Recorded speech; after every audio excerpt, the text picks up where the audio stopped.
अस्सलाम वालेकुम नाज़रीन, आप देख रहे हैं निसार वतन NW न्यूज़ HD और मैं हूं आपकी होस्ट नाज। और अब चलते हैं आज की अहम खबरों की तरफ। खबर शामिल करते हैं शफीक अहमद मुगल की रिपोर्ट के मुताबिक रहीम यार खान DPO इरफान अली समू का बड़ा एक्शन, कच्चा में हुकूमत की रिट कायम, रियासती अमलदारी बहाल, ऑपरेशन जारी। रहीम यार खान कच्चा के हसास इलाकों में हुकूमत की रिट कायम करने के लिए पंजाब पुलिस के फैसला कुन कार्रवाइयाँ जारी हैं। DPO रहीम यार खान इरफान अली समूह की क़यादत में होने वाली बड़े ऑपरेशन के दौरान रियासती अमलदारी को मौसर अंदाज में बहाल कर दिया गया। DPO इरफान अली समूह के मुताबिक पंजाब पुलिस ने कच्चा कराची और कच्चा रजवानी में जराइम पेशा अनासर के मुतअद्दिद ठिकाने मुकम्मल तौर पर कब्जे में ले लिए।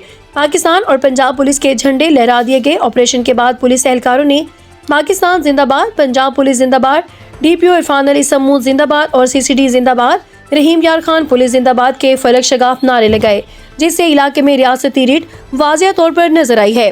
DPO ने बताया कि ऑपरेशन के दौरान पुलिस मुकाबले में इंधर गैंग के 2 खतरनाक डाकू हलाक हुए, जिनकी शिनाख्त असगर अली मल्लाह और शरीफ गोपांग के नाम से हुई है। ये अनासर पुलिस एहलकारों की शहादत, अगवा, बराए तावान, कत्ल और डकैती जैसे संगीन जराइम में मतलूब थे। हलाक डाकू के कब्जे से बुलेट प्रूफ जैकेट्स और जदीद असला बरामद किया गया।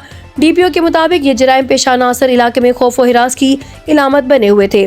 उन्होंने कहा कि इलाके में सर्च और क्लियरेंस ऑपरेशन बदस्तूर जारी है और अमन अमान की मुकम्मल बहाली तक कार्रवाइयाँ जारी रहेंगी। रहीम यार खान पुलिस की जानिब से DPO इरफान अली समूह, जबकि सिंध पुलिस की जानिब से ASP कश्मीर फ्रंट लाइन पर फोर्स के हमरा ऑपरेशन की कमान संभाले हुए है। DPO इरफान अली समूह ने 2 टोक अल्फाज में कहा कि रियासत की रीट चैलेंज करने वालों के लिए कच्चा में कोई जगह नहीं, कच्चा में हुकूमत की रीट कायम, ऑपरेशन तसलसल से जारी।